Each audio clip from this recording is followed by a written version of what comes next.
ఇక హైదరాబాద్కు వస్తారు పావని ఇందు. ఇంటికి వెళ్ళగానే మధుమతి మీ గదిని శుభ్రం చేసుకోండి అని పావని ఇందులకి చెబుతుంది. ఆ లార్డ్ గవర్నర్ వలనే మనం ఊరు వదిలి రావాల్సి వచ్చింది అనుకుంటూ గది శుభ్రం మొదలు పెడుతుంది ఇందు. అంతలో ఆయాసంతో ఇబ్బంది పడుతుంది మధుమతి. సమయానికి పంపు అయిపోయి ఉండడంతో తీసుకొని రావడానికి పక్కింటి ఆయన బండిని తీసుకొని బయలుదేరుతుంది ఇందు. ఇక క్లిప్పింగ్స్ ను చూసి వైజాగ్ను వదిలి ఆ అమ్మాయి పారిపోయింది అని అర్జున్కి ఫోన్ చేసి ఒకరు చెబుతారు. తాను ఈ దేశాన్నే వదిలి వెళ్ళినా నాకు అనవసరం అని చెబుతాడు అర్జున్. అంతలోనే అర్జున్ కారుకు బైక్తో ఢీ కొడుతుంది ఇందు. అర్జున్ని చూసి మీరా అంటూ షాక్ అవుతుంది ఇందు. మీకు ఎంత ధైర్యం ఉంది అలా చేయడానికి, మీ వల్ల మాకు ఎంత నష్టం జరిగింది అంటూ వీడియో క్లిప్స్ గురించి మాట్లాడుతుంది ఇందు. నష్టం జరిగింది నా కారుకి అంటాడు అర్జున్. ప్రతి పనికి నాకు అడ్డు రావడం నువ్వు మానే అని అంటాడు.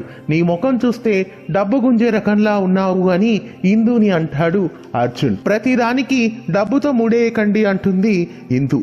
వైజాగ్ నుండి హైదరాబాద్కు వచ్చి నాతో పెట్టుకుంటున్నావు అంటే ఏదో ప్లాన్ ఉంది అని అంటాడు. నీ డొక్కు స్కూటర్తో నా కారును ఢీ కొట్టావు అంటాడు అర్జున్. మీ డ్యామేజ్ డబ్బులు మీకు ఇచ్చేస్తాను, మరి మాకు జరిగిన నష్టం సంగతి ఏంటి అని అడుగుతుంది ఇందు. కారు డ్యామేజ్ ఖర్చు 25,000 బయటికి తీ అంటాడు అర్జున్. షాక్ అవుతుంది ఇందు. ఈ మాత్రం డబ్బులు కూడా లేవా, అర్జున్ సింహరాయుడుతోనే పెట్టుకుంటున్నావా అని అంటాడు. అర్జున్ 1000 రూపాయలు బయటికి తీసి ఇందు చేతిలో పెడతాడు. నీ డొక్కు స్కూటర్ని ముందు రిపేర్ చేయించుకో, ఇంకా డబ్బులు మిగిలితే వైజాగ్ టికెట్ కొనుక్కొని పారిపో అని అంటాడు.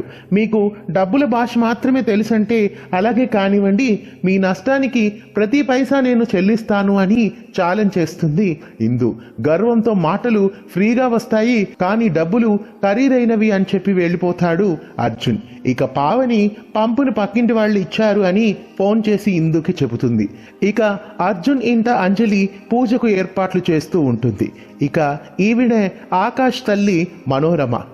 హల్లో హాయ్ బాయ్ బాయ్ అనడం ఈవిడ ఊత పదము. మేకప్ వేసుకుంటూ తన అందాన్ని చూసుకొని పొగుడుకుంటూ ఉంటుంది మనోరమ. అంతలో ఆమె భర్త మహేందర్ అక్కడికి వచ్చి ఆమెను ఎగతాళిగా మాట్లాడతాడు. మీరు ముందు నోరు మూసుకొని బయటికి వెళ్ళండి, హల్లో హాయ్ బాయ్ బాయ్ అంటుంది మనోరమ. ఇక ఈవిడ దేవయాని, అర్జున్ అంజలిలకు అమ్మమ్మ, అలాగే ఆకాష్కు నాన్నమ్మ. ఇంటికి రాగానే అర్జున్ కార్ డ్యామేజ్ను గమనిస్తాడు ఆకాష్. ఏమైంది అని అడుగుతాడు. ఆ రోజులాగానే ఆ అమ్మాయిని ఏం చేయాలో అదే చేసి వచ్చాను అని ఆకాష్తో అంటాడు అర్జున్. అక్కయ్యకి విషయాలు ఏవి తెలియనివద్దు అని చెబుతాడు అర్జున్. ఆకాష్ మనసులో ఆ అమ్మాయి ఎవరో కానీ అర్జున్ సింహ కారు కంటే మనసునే ఎక్కువ డ్యామేజ్ చేసింది అని అనుకుంటాడు. ఇక అర్జున్ అమ్మమ్మ అర్జున్కు మంచి మాటలు చెబుతుంది. అంజలి అర్జున్కు కుర్తా పైజామా తీసుకొని వస్తుంది. నేను అలాంటివి వేసుకోనని తెలుసు కదా అక్కయ్య అంటాడు అర్జున్. సరే బాబు, కనీసం పూజకి కాళ్ళు చేతులైనా కడుక్కొనిరా అంటుంది అంజలి. ఇక పావనితో ఇందు జరిగిన విషయాలన్నీ చెబుతుంది. నువ్వు 25,000 ఎక్కడి నుండి తీరుస్తావు, కనీసం ఉద్యోగమైనా లేదు అని అంటుంది. ఉద్యోగం సంపాదిస్తాను అంటుంది ఇందు.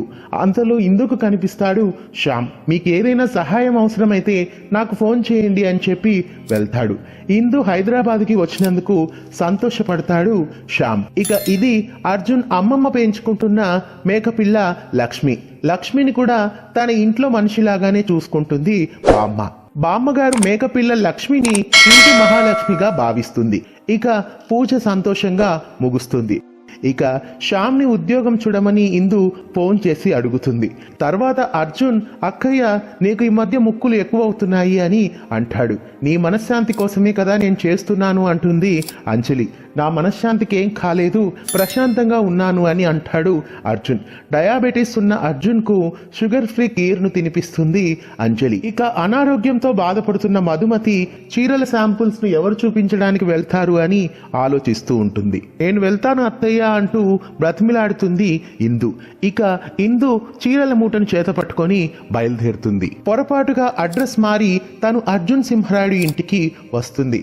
ఇందు కుడికాలు ముందు లోపల పెట్టాలా ఎడంకాలు ముందు లోపల పెట్టాలా అని ఆలోచిస్తూ గుమ్మంలోనే నిలబడి ఉంటుంది.